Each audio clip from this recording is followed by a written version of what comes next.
This is Mr. Wesley, and today we are talking about something that almost nobody in the mainstream conversation about divorce and aging is willing to say plainly: a demographic and biological reality that reshapes the relational landscape for men and women over 55 in ways that are specific, documented, and almost universally misrepresented in the cultural narrative that most divorcing men in this demographic are trying to navigate their recovery inside of. The cultural narrative that surrounds the divorcing man over 55 is a familiar one. You have heard it. You may have internalized parts of it without realizing you had. It goes something like this. Divorce after 55 is a catastrophe for men. Men do not recover well. Men become isolated. Men lose their social networks along with their marriages because those networks were primarily maintained by their wives. Men age faster after divorce. Men die sooner after divorce. Men are, in the relational and social landscape of late life, the more vulnerable party.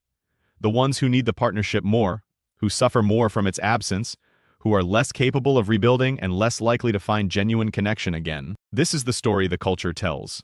And like most stories that contain some truth embedded in significant distortion, it is doing real damage to the men who are trying to find their footing in the years after a long marriage ends. What the narrative consistently omits, what it almost never addresses with any honesty or any precision, is the other half of the demographic picture. The half that describes what the relational and biological landscape looks like for women over 55 in the same post-divorce period. Because that picture is substantially different from the one that belongs to men in the same situation, and the difference, the specific and documented asymmetry between the relational position of a man over 55 in the post-divorce years and the relational position of a woman over 55 in the same period, is the thing that this video exists to name clearly. I am calling it the sunset window. And understanding it is not about cruelty toward women, or triumph over an ex-wife, or any of the cheap satisfactions that the bitterer corners of the internet try to extract from this demographic reality. Understanding it is about giving men over 55 an accurate picture of their actual position. Not the catastrophized version the culture offers them, not the falsely optimistic version that ignores real challenges, but the accurate version that accounts for what the research actually shows about the relational landscape of men and women in the post-divorce years after 55, because a man who understands his actual position can make real decisions about his life. And real decisions made with accurate information are the only decisions that produce outcomes worth having. Stay with me. In a few minutes, I am going to walk you through the specific demographic and biological realities that constitute the sunset window, what the research actually says about the relational trajectories of men and women over 55 in the post-divorce years, and what this asymmetry means practically for a man who is navigating his own recovery and rebuilding in this period. There is one specific aspect of this asymmetry in particular, one that the cultural narrative around male post-to-divorce recovery almost never addresses, that I want to make sure lands clearly before this video ends. But first, you need to understand why the cultural narrative around male post-to-divorce vulnerability is as distorted as it is, because understanding the distortion is the only way to see clearly what it has been hiding. I am Mr. Wesley. I have spent years working alongside men who are navigating the post-divorce years after long marriages, and who were doing so inside a cultural framework that was consistently giving them an inaccurate account of their own position. Men who had been told, explicitly or implicitly, that they were the more damaged party, the more vulnerable party, the party who needed to hurry up and find someone new, because the alternative was a kind of isolation and deterioration that the culture had decided was the natural fate of the divorced man over 55. Men who were making decisions about their own recovery based on an incomplete and significantly distorted picture of the actual landscape. This is Relational Insights. And this is the complete picture. Let me start with the biological reality, because it is the foundation on which everything else in this conversation rests, and because it is the dimension that the cultural narrative is most consistently and most consequentially distorting. Human reproductive biology produces a specific and well-documented asymmetry in the aging process that is directly relevant to the relational landscape of post-divorce men and women over 55. Women experience menopause, the cessation of reproductive capacity, typically in their late 40s to early 50s. This biological transition is not only a reproductive event, it is accompanied by hormonal changes that affect physical appearance, energy levels, skin quality, body composition, and a range of other physical characteristics that are relevant to sexual attractiveness in ways that operate at the level of biological response rather than conscious choice. The research on this is not controversial. The physical changes associated with the menopausal transition and the years that follow it are real. They are measurable, and they have a documented effect on how women over 55 are perceived in the sexual and romantic marketplace relative to how they were perceived in their 30s and 40s. Men do not experience an equivalent biological transition on the same timeline.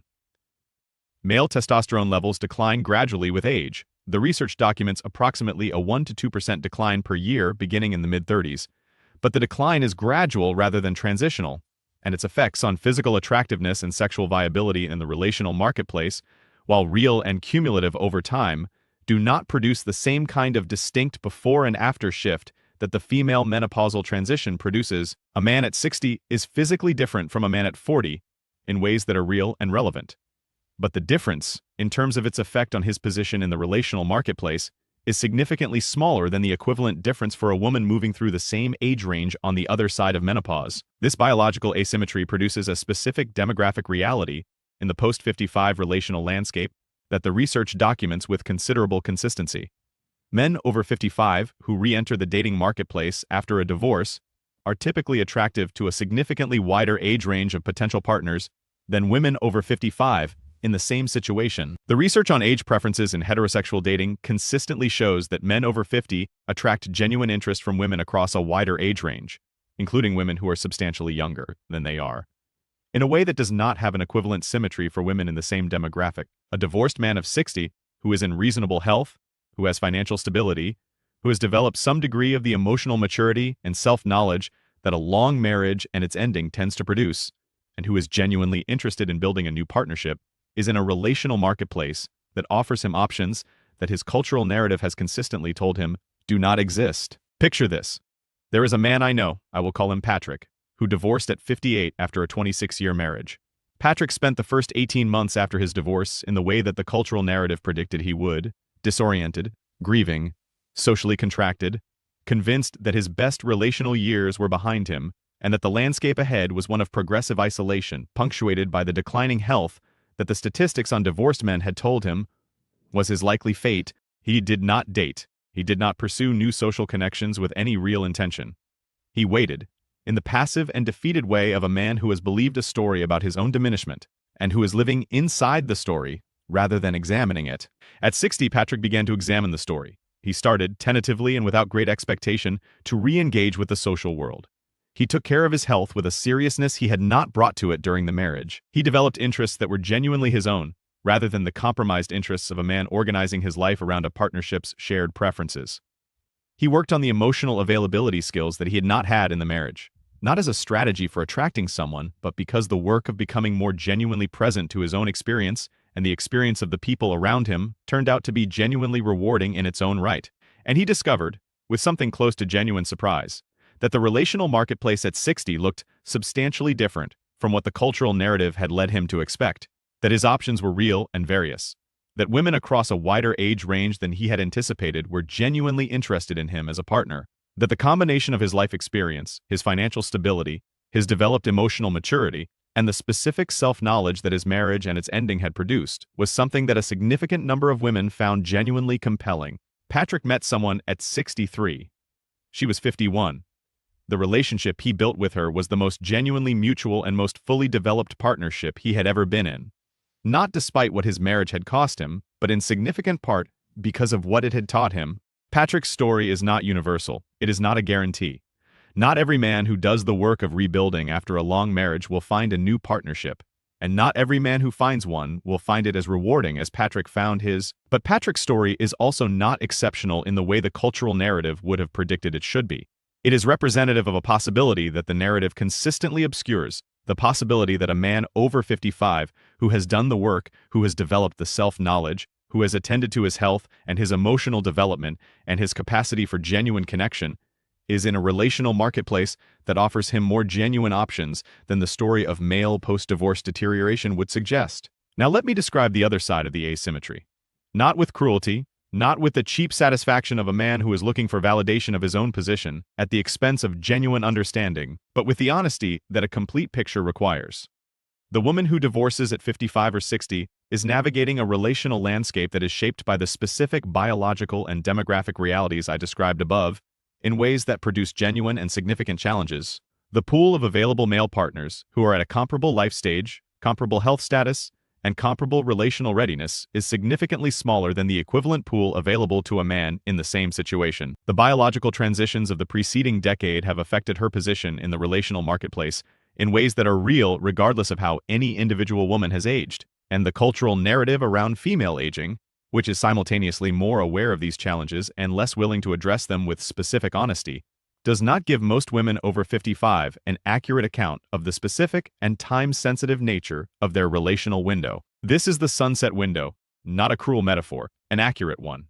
The sunset is real, and it is beautiful, and it contains genuine possibilities, but it operates on a timeline that is more compressed than the equivalent window for men in the same demographic.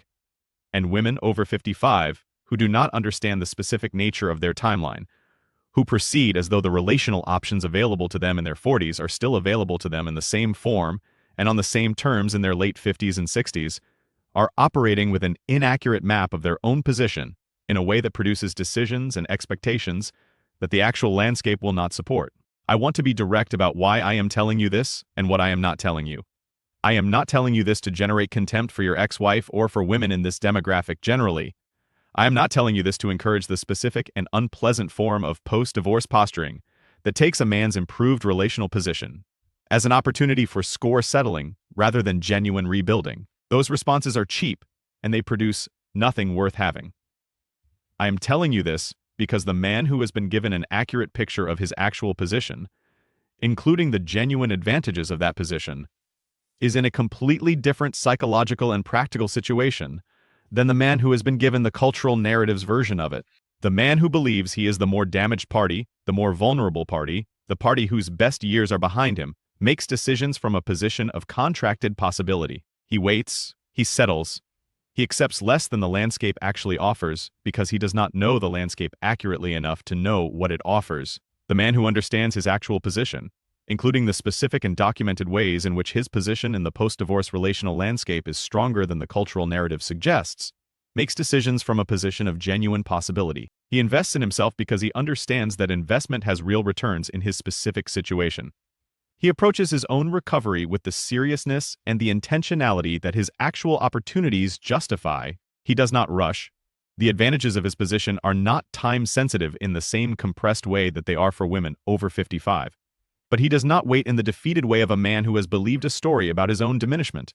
This brings me to the specific aspect of the asymmetry that the cultural narrative almost never addresses, and that I want to make sure lands clearly before we close. It is this: the man over 55 who does the work of genuine self-development in the post-divorce years, who attends to his health, his emotional maturity, his financial stability, his capacity for genuine connection, is building value in himself that appreciates over the specific timeline of the post-divorce years, in a way that is asymmetric with what is happening on the other side of the demographic picture. His investment in himself has returns that compound across the decade following the divorce. The self-knowledge he develops, the emotional maturity he builds, the health practices he establishes, the financial stability he maintains and rebuilds, all of these are genuine value adds in his relational position that accumulate across time rather than diminishing with it. This is the mirror of the sunset window. While the window on one side of the demographic picture is compressing with time, the window on this side is in many respects expanding with deliberate investment. The man who is 62 and has done 4 years of genuine self-development work since his divorce is in a meaningfully stronger relational position than the man who is 58 and has spent 4 years waiting for the cultural narrative's predicted deterioration to arrive. That asymmetry is real, and it is significant, and it is almost never mentioned in the conversations that men in this demographic are having about their post-divorce futures. Let me give you the 4 specific investments that produce the largest returns in a man's relational position in the post-divorce years after 55. These are not romantic strategies. They are not techniques for attracting partners. They are genuine investments in a man's own development that happen to have real and documented effects on his position in the relational landscape. The first is physical health, not vanity. Health. The research on physical health and relational attractiveness for men over 55 is consistent and unambiguous. The maintenance and improvement of physical health across the post-divorce years has a larger and more durable effect on a man's position in the relational marketplace than almost any other single investment he can make. This is not about becoming something he is not. It is about not becoming the deteriorated version of himself that the cultural narrative predicts, and that the stress of a dead marriage was in many cases actively producing. The man who exits a long marriage and invests seriously in his physical health cardiovascular health, strength, sleep quality, nutrition, is building something in himself that is both intrinsically valuable and specifically relevant to his relational position in the years ahead. The second is the emotional development work that I have described across earlier videos in this series. The affect attunement, the emotional curiosity, the repair fluency, the capacity for genuine presence in a relationship. The man who develops these skills in the post-divorce years is not only better prepared for a new partnership, if he chooses one, he is a more genuinely satisfying person to be in any kind of relationship with: friend, colleague, parent, grandparent, or romantic partner. The development is its own return regardless of the relational context in which it is eventually applied. The third is financial clarity and stability. I have addressed the financial challenges of gray divorce in an earlier video. The other side of that conversation is the financial rebuilding that becomes possible when a man has clear and accurate information about his actual position, and who makes the post-settlement restructuring decisions with the seriousness and the intentionality they deserve. The man who exits a difficult financial settlement and immediately begins the work of rebuilding with a clear-eyed and professionally supported plan is in a categorically different financial position at 5 and 10 years post-divorce than the man who delays that work because the emotional weight of the transition makes the financial planning feel overwhelming. The fourth is the development of genuine social infrastructure. This is the investment that the cultural narrative on male post-to-divorce isolation most consistently underestimates, and that has the most significant effect on a man's well-being across the entire post-divorce period, regardless of whether he pursues a new romantic partnership. The man who actively builds and maintains a genuine social network in the post-divorce years.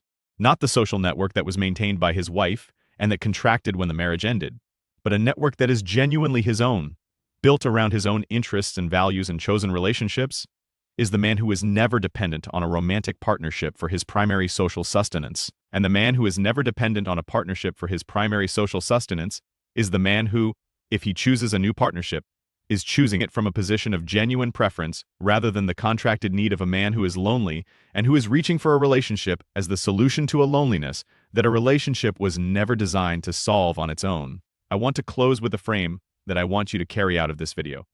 Not the frame of advantage over your ex-wife, oh,